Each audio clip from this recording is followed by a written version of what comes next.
e conhecimento.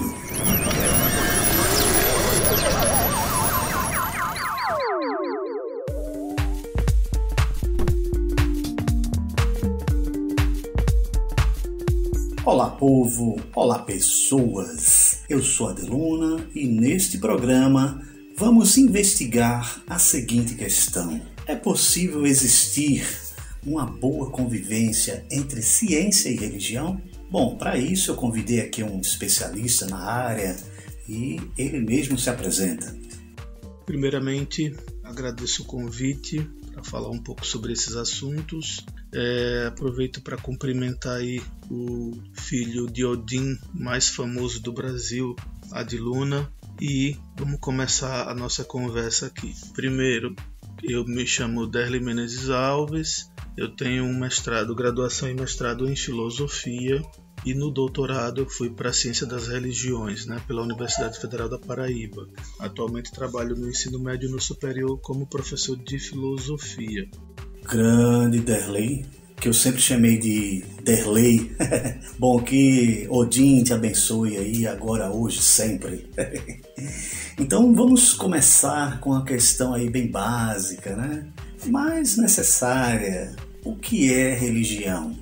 Bom, a gente pode pensar de várias formas e escolher vários caminhos para responder isso, A resposta mais curta e a mais simples é: não há uma definição geral de religião que dê conta de toda a diversidade do fenômeno religioso, Por exemplo, o mundo ocidental é marcado pelo cristianismo e pelo contato com outras religiões monoteístas ao longo de sua história, especificamente judaísmo e islamismo,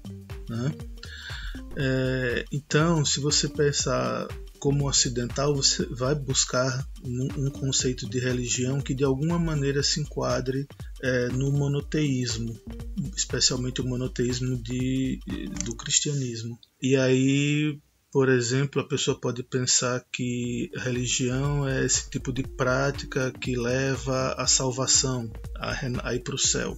Só que essa definição só vai funcionar se você for um monoteísta, se você tiver alguma referência dessas religiões. Se você for considerar outras tradições, como o budismo, por exemplo, o budismo não tem a crença num Deus criador. O budismo não tem essa noção de que o objetivo da vida religiosa é a salvação entendida como o paraíso após a morte.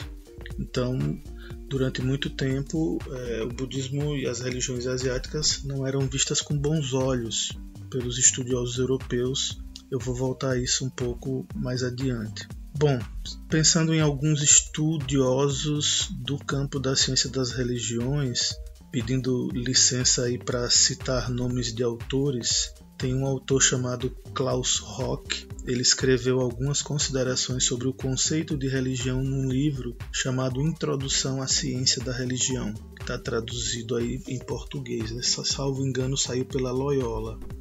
Ele cita um estudioso que elencou 50 definições diferentes de religião, e depois disso ele tenta oferecer ou seja, 51 definições diferentes para aquilo que parece tão simples para a gente, Então, uma das possibilidades para a gente entender a origem do termo é a questão da etimologia. Aí você vai perceber que a palavra ela nasce dentro da cultura ocidental, a palavra religião, e que não necessariamente outras culturas vão ter uma palavra que a gente possa traduzir como equivalente à religião 100%, uma equivalência completa. Por exemplo, temos a ideia difundida aí que é muito comum, segundo a qual a etimologia de religião seria religare, então seria religar o homem com o divino, A ideia de a queda de Adão seria a separação e o caminho seria a religião para renovar esse contato. Essa origem deriva de um autor da patrística,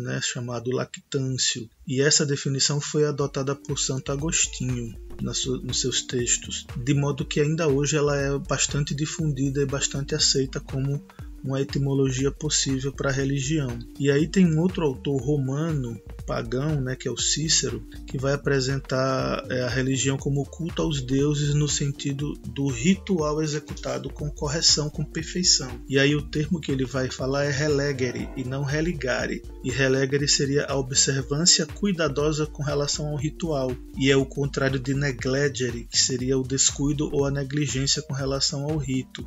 Portanto, aqui já de saída, nesses autores mais antigos, duas formas de entender, né?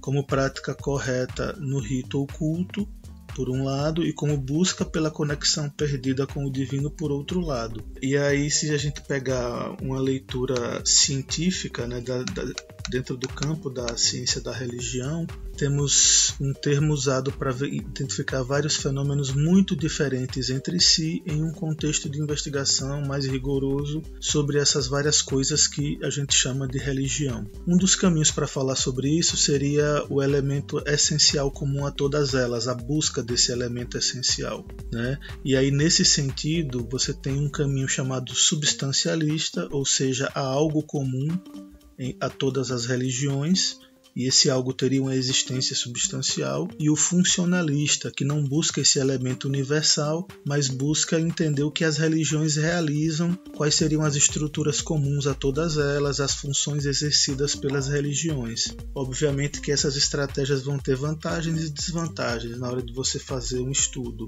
O Rock vai dizer que, enquanto objeto de estudo, o termo religião ele implica vários fatores e dimensões que tornam possível para o cientista da religião inserir seu objeto particular no ambiente adequado. Ele acaba oferecendo uma definição como construção científica que envolve definições que vão enfatizar aspectos com relação ao conteúdo e à função da religião, como se ele estivesse tentando fundir as duas abordagens que eu tinha falado antes. O que vai estar presente nessa construção inclui as dimensões éticas e sociais, rituais, cognitivas, intelectuais, sociopolíticas, institucionais, simbólicos, sensuais e experimentais. É coisa pra caramba, né? Já dá pra ver que o negócio é complicado mesmo.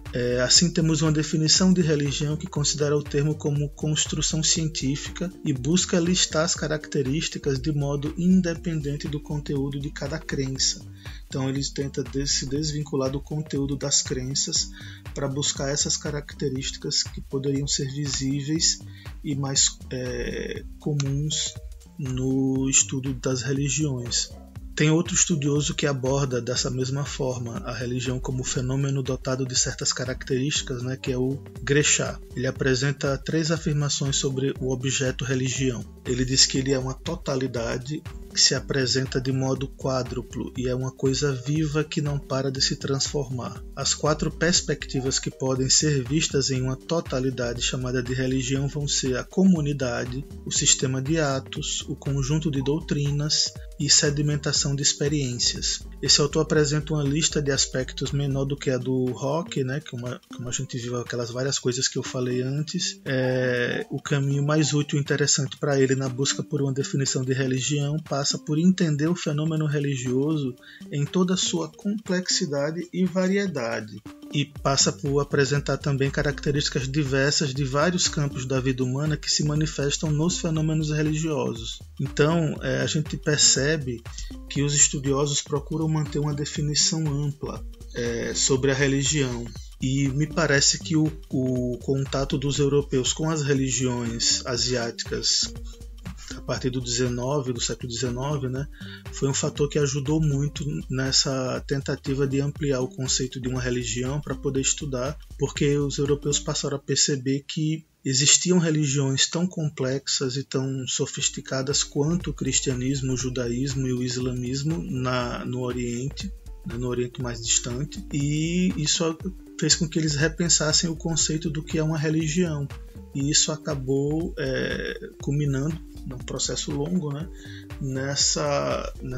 nesse campo de investigação que a gente chama no Brasil de ciência das religiões.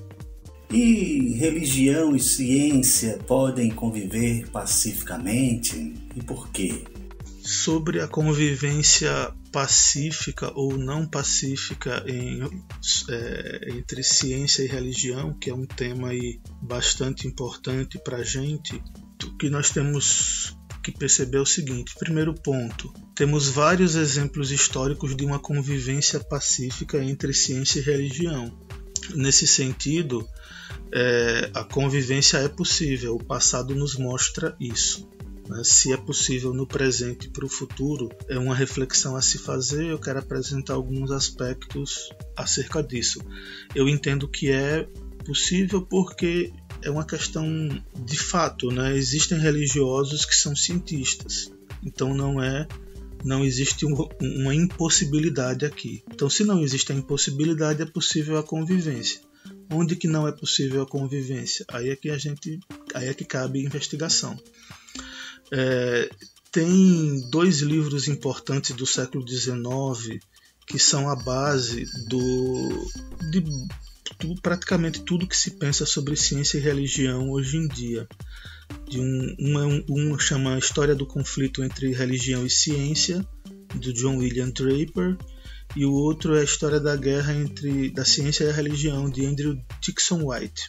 Essas obras apresentam a tese da hostilidade entre ciência e religião, e os estudiosos chamam de tese Draper-White, essa tese, né? Veja, é uma hostilidade mútua que eles entendem. Tanto a religião tem uma hostilidade com relação à ciência, quanto a ciência teria uma hostilidade com relação à religião. Então, a visão de ciência e religião como antagônicas vai começar com esses autores. O interessante é notar que, por exemplo, se a gente pensar em cristianismo, desde Agostinho a gente tem bases possíveis, conceituais, para acomodar ciência e religião.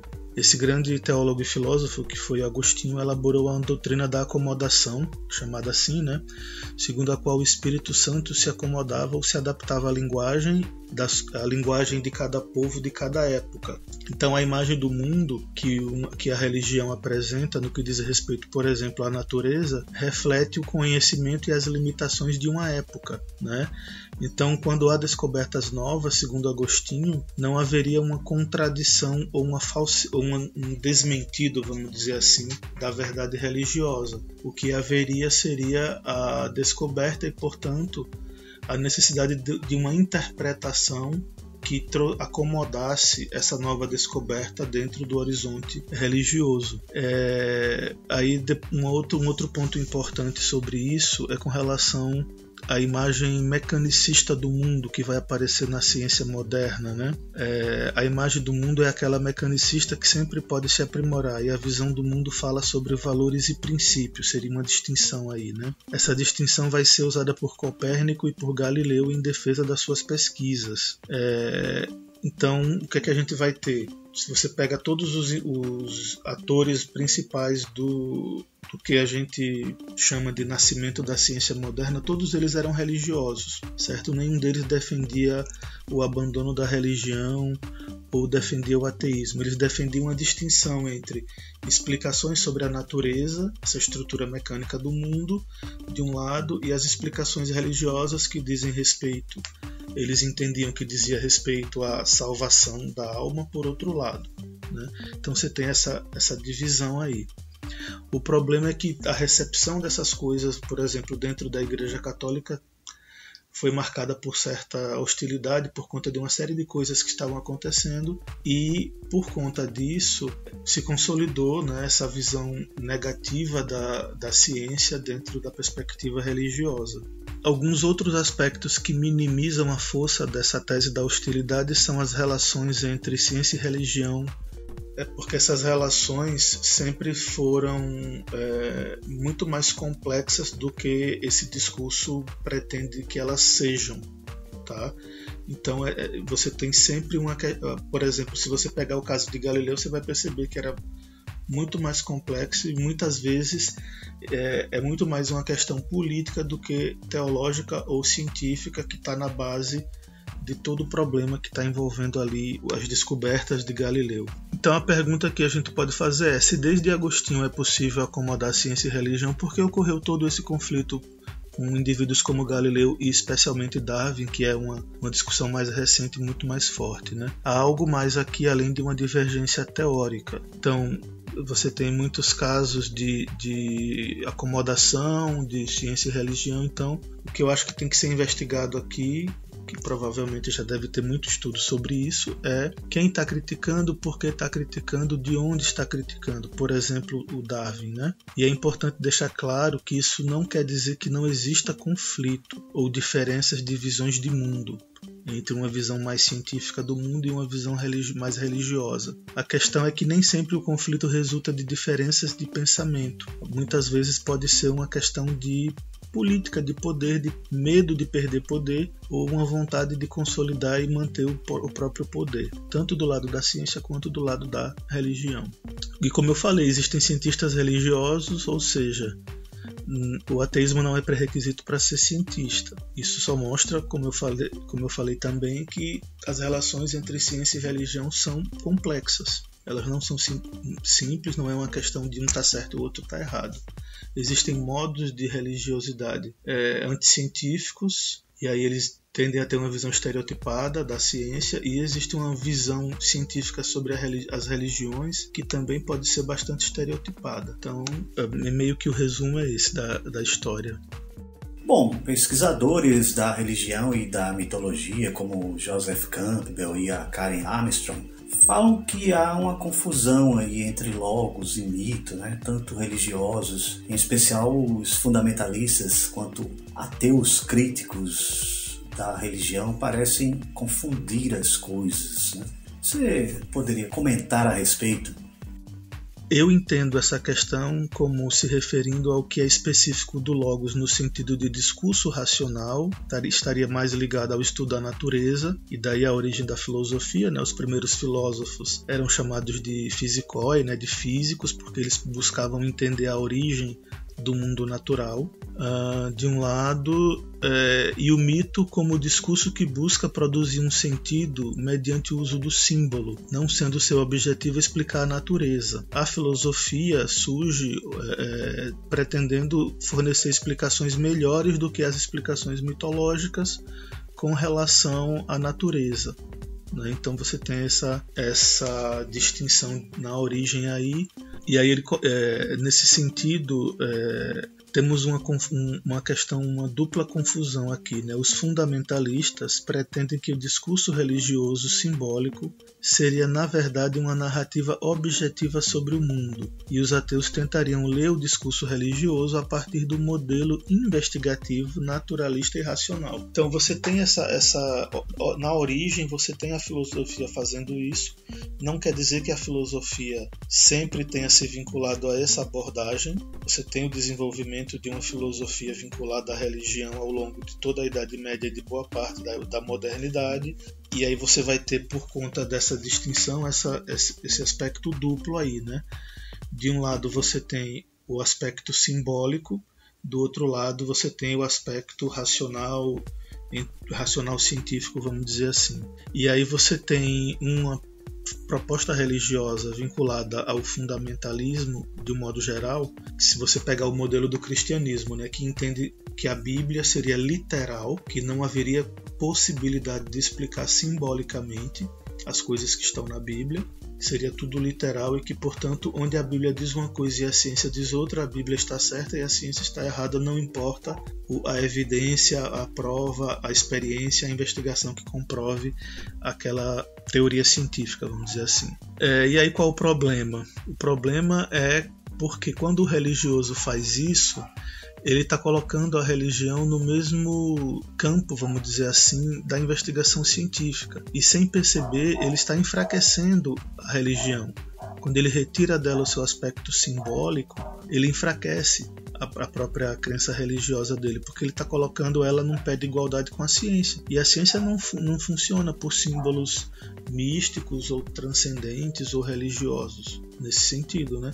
A ciência lida com hipóteses, experimentações, e ela nunca chega em conclusões inabaláveis, eternas, como as religiões chegam por conta da questão dos dogmas, né, das crenças, das certezas inabaláveis que todas as religiões apresentam. Então é uma questão problemática aí. Eu acredito que nenhuma dessas leituras é correta, mas o fundamentalismo religioso tende a ser mais prejudicial, né?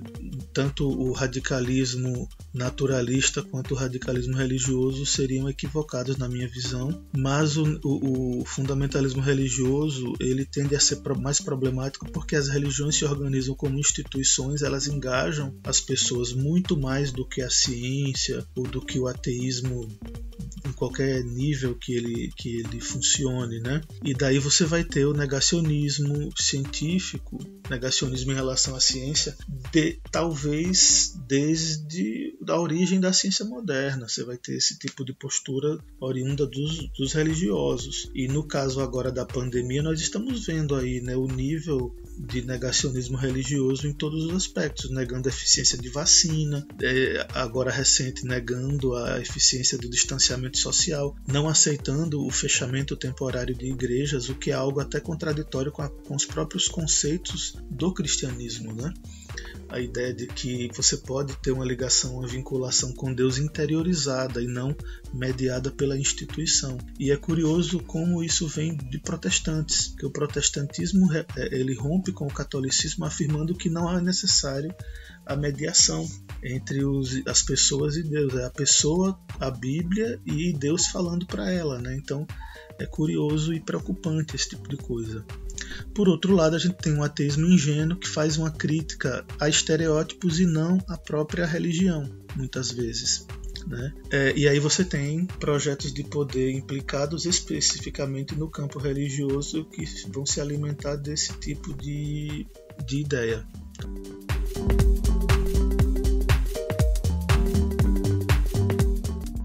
Olá povo, olá pessoas, eu sou Adeluna e nesta segunda parte da entrevista com o professor Derli Menezes, mestre em Ciências da Religião, vamos falar sobre espiritualidade e budismo.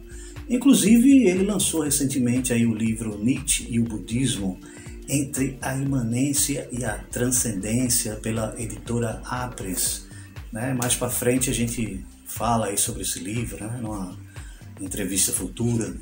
Como a ciência da religião entende o termo espiritualidade?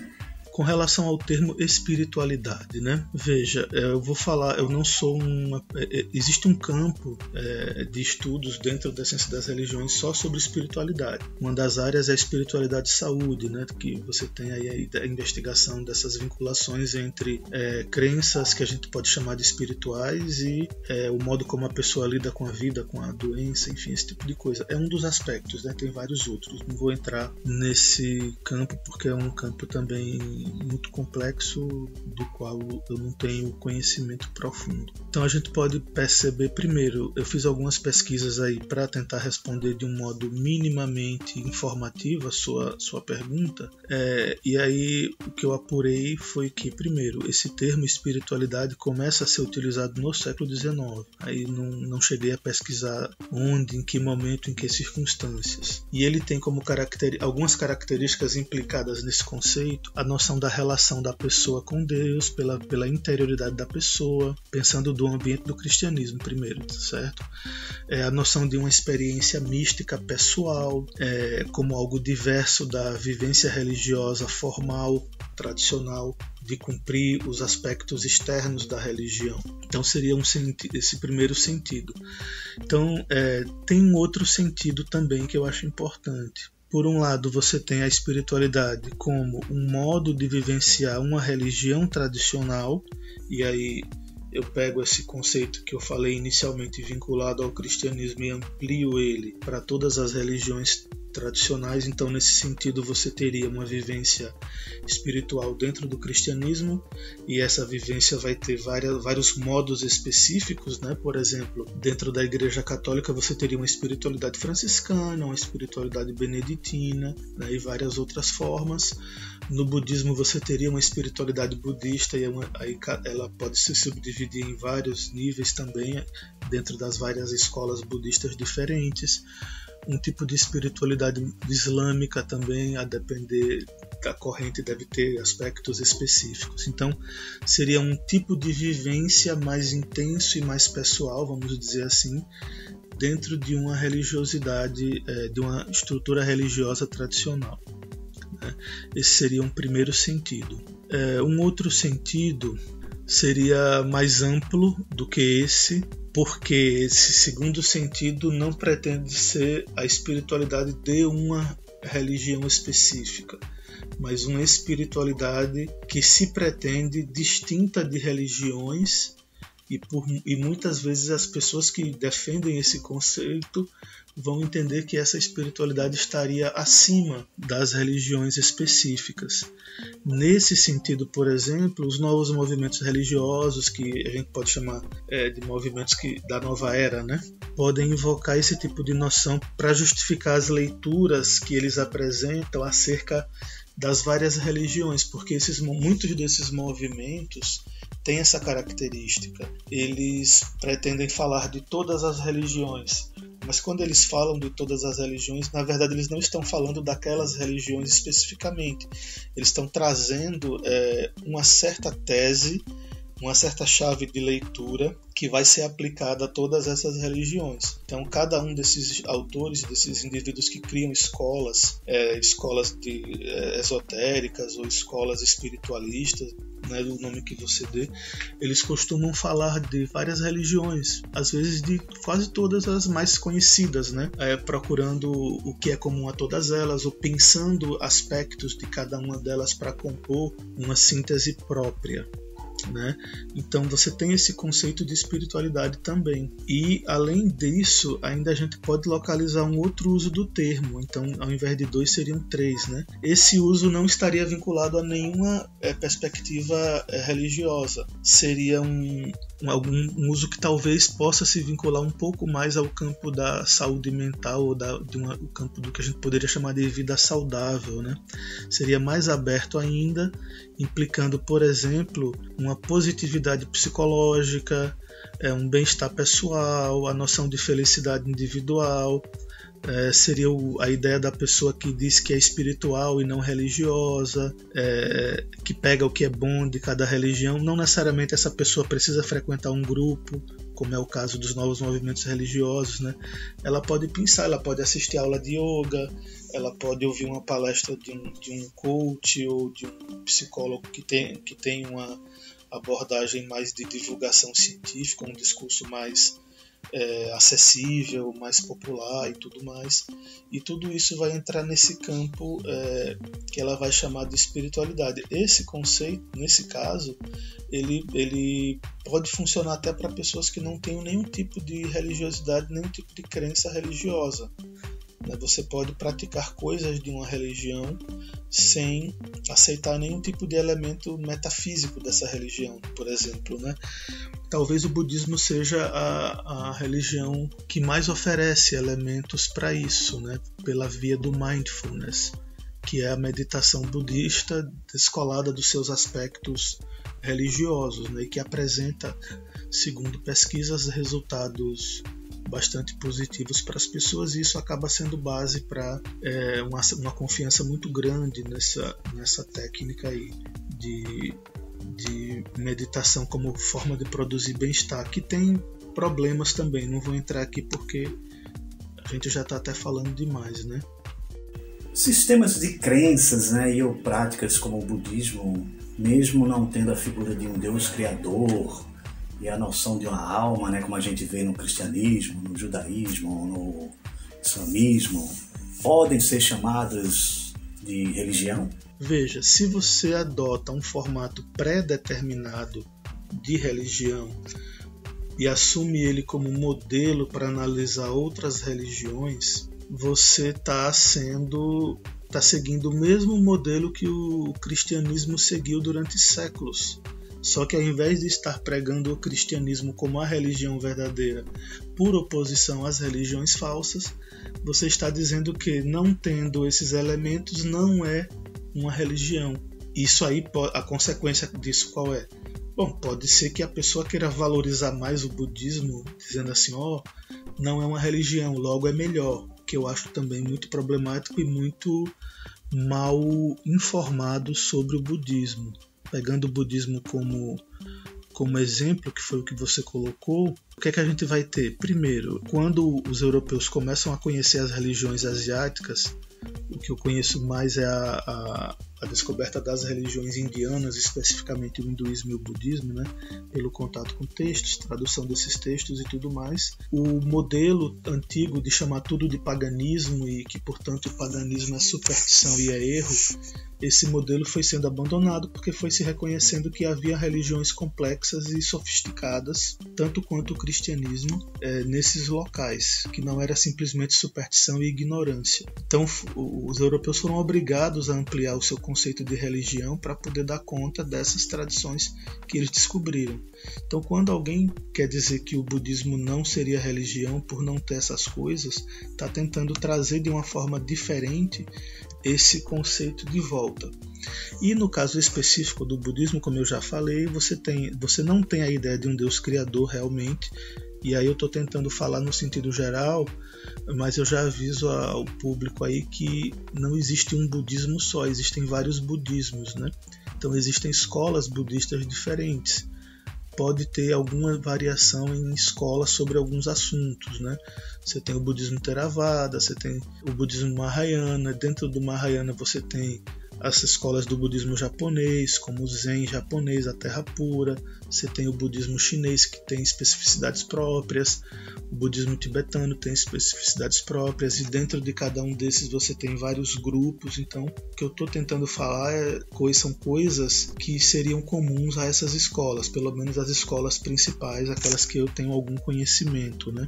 Realmente não há o conceito de uma divindade criadora como você tem no cristianismo. O conceito de alma nas escolas budistas vai ser bastante diferente do conceito que o Ocidente está acostumado a pensar, mas apesar de não ter conceitos similares a esses conceitos ocidentais, nessas tradições nós temos uma certa noção de transcendência, de um estado superior que não é mundano, vamos dizer assim, e que pode ser alcançado por meio de práticas, e essas práticas não são apenas as práticas de meditação.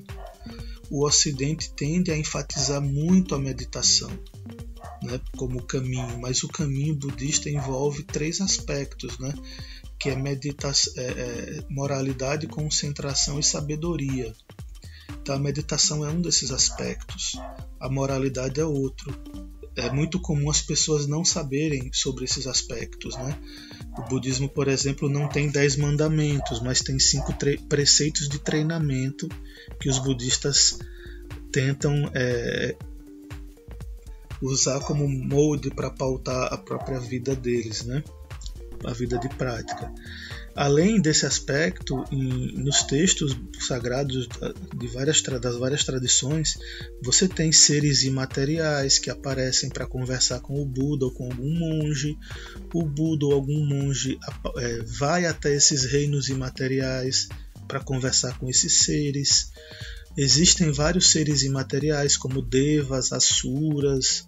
Você tem a afirmação de uma certa... Você tem uma cosmologia também, você tem uma certa estrutura do universo que contempla esses reinos imateriais. E você tem práticas morais e espirituais, se a gente quiser fazer essa distinção, que é problemática, me parece, né? Para o budismo a moral também é uma prática. Então essas práticas conduzem a renascimentos em reinos específicos, sejam superiores ou inferiores, né? Então você tem uma visão de coisas imateriais no budismo também. Tem uma questão aí que o Ocidente tende muito a apagar esses aspectos para fornecer uma visão mais científica do budismo, vamos dizer assim, né? para transformar ele em alguma coisa mais palatável para os ocidentais. Isso tem uma história longa, tem aspectos positivos, foi importante para o budismo esse tipo de coisa, né? Tem um livro que fala um pouco sobre isso, o nome do livro é The Scientific Buddha, se eu não me engano é David Lopes, o nome do autor. Ele conta a história desse aspecto, né? E aí, assim, a última observação, né? Os budistas todos acreditam nesses aspectos do budismo, não tem como dizer que é obrigatório. Muitos budistas não acreditam, tem vários aí, grandes autores que fazem uma desconstrução. Mas isso está lá, está no texto. E, portanto, muitos budistas, talvez a grande maioria, viva a sua religiosidade dentro desse horizonte. Então, me parece muito equivocado reduzir o budismo a alguma coisa que não tem esses aspectos, certo? Me parece muito mais sensato você dizer que é possível um budismo sem essas coisas, mas não é o único budismo possível. É isso. Espero ter ajudado aí, contribuído de alguma forma. Grande abraço aí para você e para quem estiver ouvindo. Bom, muitíssimo obrigado ao professor Derli Menezes, que inclusive lançou aí recentemente Nietzsche e Budismo, entre a imanência e a transcendência. A gente vai colocar o link para a compra do livro lá no interd.net.br. Este programa é apresentado por esse que vos fala, Adeluna, e tem trabalhos técnicos de Pedro Santos e apoio cultural do Estúdio Bacamarte.